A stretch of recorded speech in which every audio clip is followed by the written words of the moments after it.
sekarang ini kan masyarakat lagi ngantri nih dok, Ya, menunggu giliran untuk vaksin. Tapi ya, ada beberapa yang menyampaikan bahwa oke, sambil nunggu giliran lebih baik mengambil vaksin influenza. Nah itu bagaimana tuh dok? oke. Ya, jadi vaksin influenza itu sebenarnya bermanfaat ya, karena kan kita juga termasuk negara yang endemis ya, endemis influenza, terutama untuk orang-orang yang maksudnya yang punya komorbid ya, atau lansia yang memang kalau misalnya terinfeksi influenza pun bisa berat gitu. Nah, vaksin influenza ini diharapkan bisa mengurangi keparahan memang karena kalau pada saat kita sakit COVID ya, kita terserang COVID misalnya yang kondisi berat, itu kan kadang yang menyerang itu nggak cuma satu virus ya, tapi banyak virus. Kadang itu bisa mungkin bisa double, kadang-kadang COVID plus influenza gitu. Nah, akhirnya gejalanya jadi lebih berat. Nah, dengan adanya vaksin influenza kan kita bisa mengurangi keparahan kalau seandainya waktu itu orang tersebut terinfeksi double, misalnya COVID plus influenza. Jadi kalau yang influenzanya ini sudah lebih ringan kan, jadi otomatis dia juga jadi lebih ringan. Nah, kalau vaksin influenza ini sebenarnya sudah menjadi apa ya, sudah menjadi kebiasaan atau kewajiban justru kalau di Amerika ya, karena di Amerika yang memang 4 musim itu mereka mengalami musim influenza. Jadi di mana kalau pada saat musim influenza itu angka kematiannya juga cukup tinggi, hampir sama kayak COVID gini, ya. Dan mereka makanya di sana lansia itu diwajibkan untuk vaksin influenza karena dinyatakan bisa mengurangi derajat keparahan. Karena kebetulan kalau misalnya double infection, infeksinya pas double, ya pasti kan jauh lebih berat gitu ya. Tapi dengan adanya vaksin influenza kan bisa mengurangi derajat keparahan. Jadi boleh kalau misalnya mau vaksin influenza dulu sambil menunggu vaksin COVID itu boleh-boleh saja. Oke, berarti tidak Mm-mm. ada masalah ya dok ya, nggak apa-apa ya Nggak ada kalau masalah, nggak mengambil apa-apa, vaksin. boleh. Mm-mm. Terutama Karena kan udah, lansia-lansia nih. oh terutama lansia ya. Jadi misalkan nih, oh nih contoh aja di rumah, Mm, ibu saya ini kan menjelang 60 nih dok. Artinya kan mm-mm, lagi menunggu giliran untuk vaksin mungkin masih masih mm-mm. masuknya yang biasa ya, bukan lansia ya.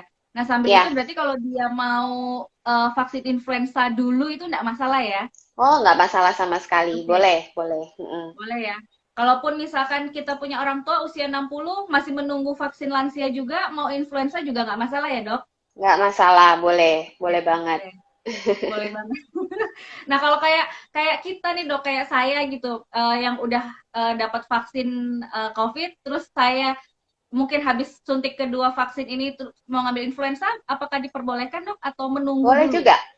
Biasanya karena sebenarnya ini kan sama-sama vaksin yang mati ya, antara vaksin influenza dan Oh, COVID itu sama-sama virus yang mati gitu. Seharusnya kalau sama-sama virus mati itu tidak perlu ada jeda. Tapi karena vaksin COVID ini kan vaksin baru, kita ingin mengamati efek sampingnya gitu ya, karena kan vaksinnya masih baru. Jadi dianjurkan kalau mau vaksin yang lain dengan vaksin COVID ini dijeda sekitar 1 bulan. Jadi supaya setelah oke. vaksin COVID ini kita masih bisa mengamati efeknya dalam 1 bulan. Jadi nggak kecampur gitu loh. Kalau misalnya barengan kan nanti kita nggak bisa Mm-mm. membedakan nih ini efek efek samping dari vaksin yang mana gitu, COVID kah atau vaksin satunya. Makanya lebih baik dijeda. Tapi nanti kalau misalnya ini vaksin COVID-nya sudah menjadi seperti vaksin influenza yang sudah rutin, itu sebenarnya tidak perlu dilakukan jeda karena sama-sama isinya adalah virus mati gitu. Oke, berarti kalau Mm-mm. saat ini yang belum dapat vaksin, dia melakukan vaksin influenza juga perlu Mm-mm. jeda 1 bulan ya dok ya? Ya, 1 bulan untuk 1 bulan. mengamati efek sampingnya. Mm-mm. Oke, termasuk kalau misalkan yang sudah dapat vaksin, terus mau vaksin influenza juga harus jeda 1 bulan juga ya dok ya? Ya, terutama kalau vaksin COVID duluan nih. Jadi kalau vaksin COVID Oh oke duluan yang oke. diberikan, itu kan kita harus mengamati efek samping dari vaksin Efek COVID-nya ya. samping. Jadi 1 bulan itu kita biarkan dulu. Kalau memang tidak ada efek samping, udah jelas nggak apa-apa, ya udah kita baru vaksin influenza gitu. Jadi memang dikasih itu tujuannya untuk mengamati efek sampingnya vaksin COVID gitu. Oh oke oke. Mm-mm. Nah ini ada pertanyaan selanjutnya dok. Ya, Dari Priscilia, dok, pasca sembuh dari COVID, saya mengalami long COVID. Apakah ya. perlu mengkonsumsi vitamin dan apa saja? Ya, jadi long COVID ini memang fenomena yang masih juga diteliti ya. Jadi penyebab pastinya apa ya, terus pengobatannya apa, ini semua masih belum jelas. Cuman dari para ahli sih menganjurkan kalau ada long COVID, itu lebih baik kontrol sesuai dengan gejalanya. Jadi misalnya gejala batuk yang menetap, ya mungkin kontrol ke dokter paru ya, atau misalnya ada gejala sesak yang menetap, mungkin harus kontrol ke dokter paru atau jantung. Terus kalau untuk vitamin dan lain-lain boleh tetap untuk dikonsumsi ya. Intinya long COVID itu Anda sudah tidak menderita COVID sebenarnya. Jadi virusnya tuh sebenarnya sudah tidak aktif. Tapi kadang-kadang ada sisa-sisa keradangan ya, kita bilangnya itu sisa-sisa keradangan akibat respon tubuh terhadap virus itu yang masih menetap. Jadi keradangan itu yang masih ada dan itu tidak terjadi pada semua penyintas. Ada beberapa aja yang mengalami. Nah, makanya penyebab pastinya itu sebenarnya juga masih belum diketahui, semuanya masih hipotesa. Tapi yang jelas virus bukan karena virusnya langsung, karena virusnya kan dalam 2 minggu sebenarnya sudah bisa dilawan dengan sistem imun tubuh manusia. Tapi sisa-sisa perlawanannya ini justru yang masih ada. Ya itu dianjurkan sih pokoknya hidup sehat aja sih, pola hidup sehat, makan makanan bergizi, mau nambah suplemen misalnya boleh saja ya. Intinya kembali ke pola hidup sehat dan vaksin ini juga salah satu hal yang dianjurkan karena ternyata dari beberapa laporan kasus itu orang-orang yang mengalami gejala long COVID cukup berat ya, itu dengan setelah divaksinasi COVID itu malah gejalanya membaik. Jadi ini tapi masih dalam bentuk laporan-laporan kasus gitu ya. Nanti belum ada rekomendasi resminya, tapi dari laporan-laporan kasus dan beberapa penelitian kecil itu menunjukkan hasil seperti itu. Jadi orang-orang dengan long COVID malah dianjurkan untuk vaksin nih sekarang supaya bisa mengurangi gejala long COVID-nya. Gitu. Long COVID itu sama nggak sih dok sama yang kan ada nih kayak beberapa artis ya yang sempat diberitakan udah pernah kena COVID tapi udah sembuh terus dia kena lagi. Apakah itu yang disebut long COVID dok? Ya, itu beda ya. Kalau yang itu adalah reinfeksi. Jadi reinfeksi itu adalah kondisi di mana dia sudah sembuh ya, terus suatu saat dia kena lagi nih virus lain lagi dari luar, terus dia sakit lagi gitu. Nah, itu namanya reinfeksi. Kalau itu ya sama seperti infeksi biasanya ya, dia harus isolasi lagi ya, harus istilahnya dia sedang infeksi akut. Tapi kalau long COVID itu dia sudah sembuh, tapi ada beberapa gejala yang masih menetap. Misalnya batuknya tuh masih ada, padahal yang lainnya dia badannya udah fit, udah bugar, tapi mungkin sisa batuknya lebih sensitif, misalnya kena debu dikit dia batuk, atau kena dingin dikit dia batuk. Nah, orang-orang yang seperti ini, yang long COVID itu tidak menular, dia sudah tidak mengandung virus yang hidup, tapi ada sisa-sisa gejala yang masih menetap, gitu aja sih. Jadi itu beda ya. Gitu. Ya. Kalau yang tadi kena itu dia reinfeksi ya, jadi dia tetap harus melakukan isolasi mandiri ya dok ya? Ya, betul. Oke. Jadi tahu nih bedanya nih dok. Karena banyak juga orang yang udah pernah kena COVID, terus ada lagi yang kena gitu kan. Ternyata ada perbedaan antara long COVID dan reinfeksi COVID ya. Oke.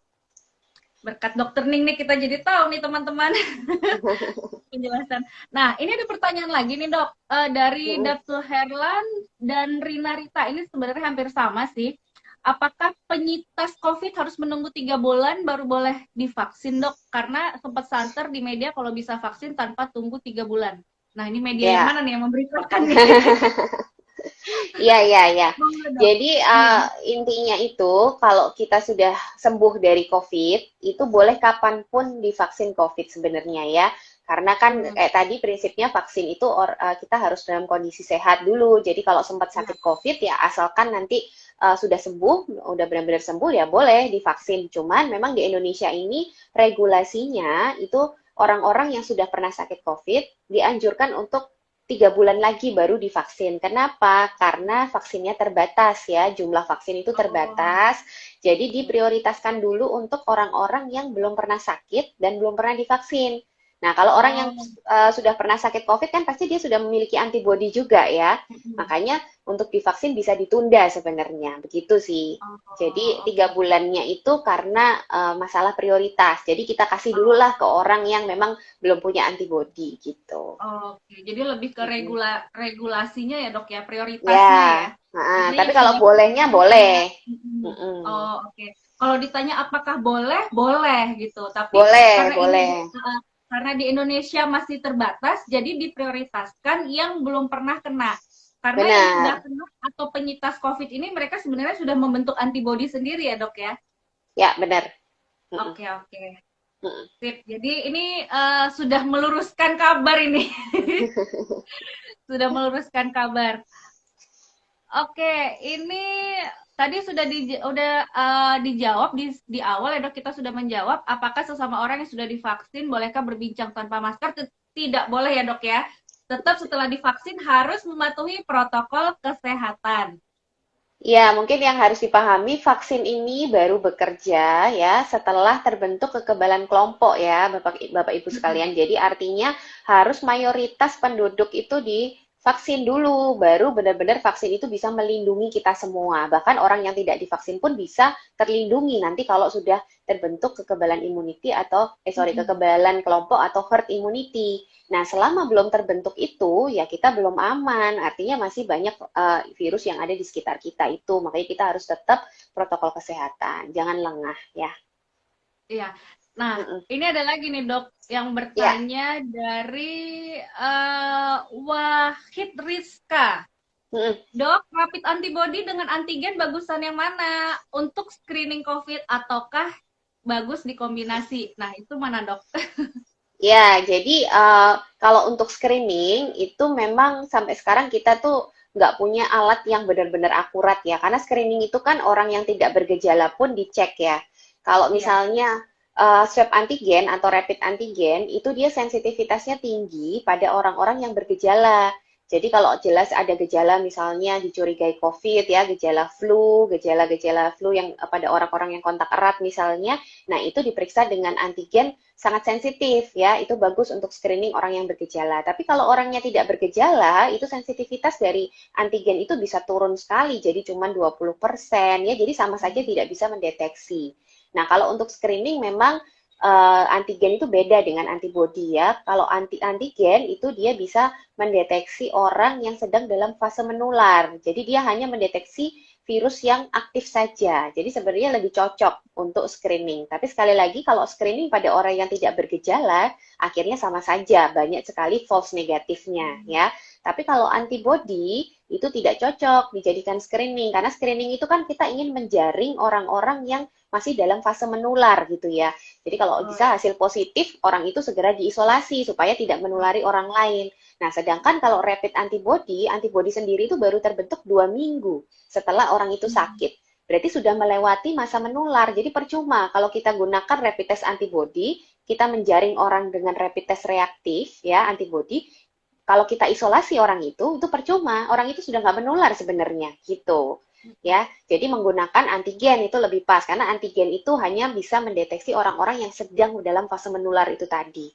Tapi harus orangnya ada gejala dulu. Kalau nggak ada gejala, memang akhirnya ya nah, hasilnya bisa false negatifnya sangat besar gitu ya. Jadi kalau untuk screening lebih memilih antigen lah ya. Jadi kesimpulannya seperti itu daripada antibody. Karena antibody itu terlambat 2 minggu. Jadi kalau kita menjaring orang rapid test reaktif, itu sebenarnya dia sudah dalam fase penyembuhan. Jadi sebenarnya sudah tidak perlu khawatir lagi tertular dengan orang-orang yang dengan rapid test reaktif gitu. Apalagi udah vaksin ya. Nah, udah vaksin malah nggak sakit orang ini sebenarnya gitu. iya. Nah, untuk yang rapid test antibody nih dok, kan ada yang bilang katanya yang melalui alat yang ditusuk dari jari ya dok ya, sama Mm-mm. yang kita ambil darah itu atau serologi itu sama ya dok ya, ini ya. Jelas sensitivitasnya beda ya. Dianjurkan Sensitivitas. sih yang lebih akurat tentunya yang diperiksa di laboratorium. Jadi yang diambil darah itu di lengan kita lalu diperiksa di laboratorium itu lebih valid karena kan yang melakukan juga tenaga ahli ya. Kalau kita tusuk di jari ini kan kita melakukan sendiri. Sedangkan kita juga bukan orang lab ya. Jadi kadang pasti ada kesalahan teknis, entah terlalu Hmm. kental atau terlalu encer itu bisa mempengaruhi hasil. Ya, makanya memang lebih direkomendasikan untuk tes serologi antibody yang diperiksa di laboratorium untuk meminimalkan kesalahan teknis gitu. Oh, oke dok, boleh nggak dok sedikit apa namanya sepatah dua patah kata dok untuk ini dok, untuk menutup perjumpaan kita sore hari ini sambil ngabuburit, mungkin ada pesan buat teman-teman dari Sobat Serikat News dok, monggo dokter Ning.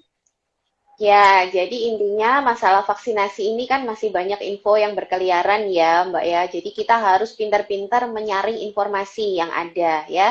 Informasi yang benar, informasi yang bersumber dari orang yang memang ahlinya ya, supaya kita bisa mensukseskan nih program vaksinasi. Karena tadi yang saya katakan, vaksinasi tidak akan bermanfaat, tidak akan mencapai manfaatnya kalau tidak mayoritas orang itu divaksin karena tujuan kita adalah mencapai herd immunity. Jadi kalau kita pengen segera lepas dari aturan protokol kesehatan yang ketat, ya kita harus mendukung ini gitu ya supaya cepat kita mencapai kekebalan kelompok yang akhirnya nanti kita bisa melonggarkan protokol kesehatan kalau pandeminya terkendali. Ya itu aja sih pesan saya, selamat menunaikan ibadah puasa ya. Jadi nggak usah takut, nggak usah mikir. Kalau misalnya harus vaksin pada saat bulan puasa, intinya tidak boleh cemas. Ya, jadi yakin aja itu insya Allah akan lancar gitu. Lancar, amin. Terima Mm-mm. kasih Dokter Ning sudah mau berbagi bersama Sobat Serikat News sore pada hari ini. Udah persiapan ini ya dok ya, berbuka ya dok ya. Iya nih setengah jam lagi, lumayan ini. Iya kayaknya lebih cepat di sana dok ya daripada Jakarta. Iya, Jakarta masih 1 sejaman lagi. Jangan kapok ya mm-mm. dok. Nanti kalau lain waktu kita bisa ngabuburit bareng lagi. Siap. Membahas mungkin Oke. isu-isu terkini terkait dengan COVID ya dok. Sekali lagi terima Ya, kasih buat Dokter Ning atas sama-sama. informasinya. Sehat Iya, selalu ya dok. sama-sama. Selamat berbuka puasa dok. Selamat Oke, menyambut ibadah. sama-sama ya, Mbak. Terima kasih Iya, semuanya. sampai jumpa.